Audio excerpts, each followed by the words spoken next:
So we have a lot of videos on our channel covering both constipation and diarrhea, but it's actually pretty common for me to see a client that's like, hey, I'm going to show off and just have all the problems. I'm going to have constipation and diarrhea. I'm going to do all of it. I'm going to be plugged up for days at a time, and then other days I'm going to have diarrhea so significant that it lifts me off the toilet like a rocket. So I don't even know. Should I wear a diaper today, or do I need to eat a bucket of colon blow? I have no idea. So I'm going to kind of look at a couple things here. And there's actually two of the most common causes for this problem when somebody's alternating between constipation and diarrhea. And both of the problems have two sides of it.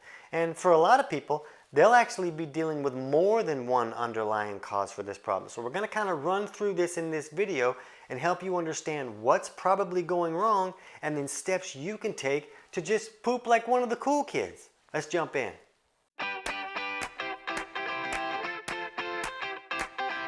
TC Hale is not a doctor and does not claim to be a doctor or licensed in any type of medical field. Don't be an idiot and use anything heard on the show as medical advice. This information should be used for educational purposes only, and you should contact your doctor for any medical advice. Now get off me. Okay, to dig into this issue a little bit, there's two aspects of how the human body is supposed to work that needs to make sense to us for us to be able to figure this out. And the first one is that it was Dr. Emmanuel Revisi who helped us understand that the body has a natural circadian rhythm at the cellular level. And during the day, the body should be in what's called a catabolic state, where the body is really good at creating energy and kind of keeping us going all day. And it's really good at like breaking down tissue so that those things can be rebuilt and renewed. That's how the body renews. And then at night, the body should move into what's called an anabolic state, where the body is really good at resting and sleeping and rebuilding and repairing. So both states are appropriate. We really want the body to have both states, and they both make sense and they both have benefits to them. The problem is that some people can get stuck in one of these states too often, or maybe pushed way too far into one of these states, and they're not switching back and forth from day to night like they're supposed to. So here's the big problem when it comes to this alternating constipation and diarrhea issue. In this anabolic state, the body likes to send more of our water through the kidneys and less to the bowels. So if there's less water going to the bowels, that bowel can get hard, and it can get harder and drier and more difficult to move through the system. Now, in a catabolic state, the body likes to send more of the water to the bowels and less to the kidneys. So some people dealing with chronic diarrhea are just really stuck in this catabolic state where the body's kind of sending all the water to the bowels, and it's way too loose and it's just coming shooting out the back door. So what we'll see is that when the body is moving back and forth between anabolic and catabolic like it should, the water's going to kind of go all the places that it needs to go. But if someone's really pushed way too far into that anabolic state, then where the water's going becomes a problem. Way too much is going through the kidneys. They're probably going to get up 3 or 4 times a night just to pee, and they're really going to lean towards that constipated side. So when we're seeing this alternation between the constipation and the diarrhea, then what can be happening is that the person doesn't have enough resources to make that switch from the anabolic to the catabolic state. It takes a lot of resources the body needs to make that move from day to night every day. So if they get stuck in this catabolic state for days at a time, and the body's sending all of the water through the kidneys, the stool's really going to get constipated. They're not going to be able to move it, and then the body's like, well, this isn't going to work. We're going to take all of our resources and do everything we can to switch to this catabolic state. And then it moves, now the water's going to the bowels, but now they're stuck in that catabolic state for days at a time. So the person just doesn't have the ability to switch back and forth. And sometimes this is a factor when we're seeing this alternating constipation diarrhea. The next thing that's really important to understand is how the digestive process works, because this is another very common cause for this problem. So what happens is when we eat food and we shove something in our gullet, it comes down here, and then in the stomach makes hydrochloric acid, or HCl. And this HCl is meant to help us acidify and break that food down. And then once the food is acidified properly, it leaves the stomach and it goes down into the duodenum, which is like the first 10 inches of the small intestine. And that's where the gallbladder will squirt this alkaline bile down to help neutralize those acids. And when the acidic product from the stomach meets with this alkaline bile, it creates a sizzle. And this sizzle helps us really bust the food apart and get all the nutrients out of that food. That's how we get the nutrients that are in the food that we eat. We get this sizzle going that really busts it all apart. So the problem is it's really common for someone not to be making enough stomach acid, and it's also really common for someone's bile to become too thick and sticky to flow correctly. So if either of these sides of digestion are not working correctly, there's going to be problems. So here's where it comes back to our constipation and diarrhea issue. The stool moves through this intestinal tract at a pace according to its acidity level. So if someone doesn't have enough stomach acid, they're not going to acidify that food correctly. The food's going to kind of break down by process of rotting and fermenting, and it's going to create a lot of other digestive symptoms as well. But when the stool is leaning more on the alkaline side, it will move through very slow, and the person will tend towards constipation.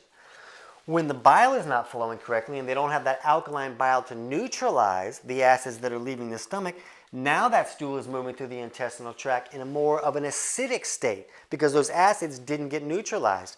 And those acids are made to break down proteins. So it'll move through this system really fast because the body's like, well, I don't want you to digest my intestinal tract. The intestinal tract is made out of protein. So I'm going to bring all the water I can here to kind of cool this off and rush this out the back door as fast as we can, and we get lifted off the toilet like a rocket. So it's kind of about the acidity level of the stool that can dictate the pace at which it's moving through the system.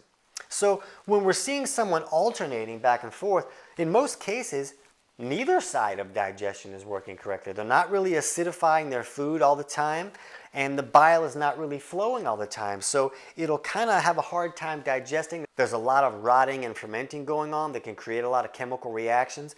And the pace at which it moves through the system that day can depend on those reactions. You know, to make this stomach acid, the body needs resources. It needs minerals and chloride and all this stuff to make that hydrochloric acid. So how much resources your body has can vary greatly from day to day. So there may be some days where you can make enough stomach acid and some days that you can't.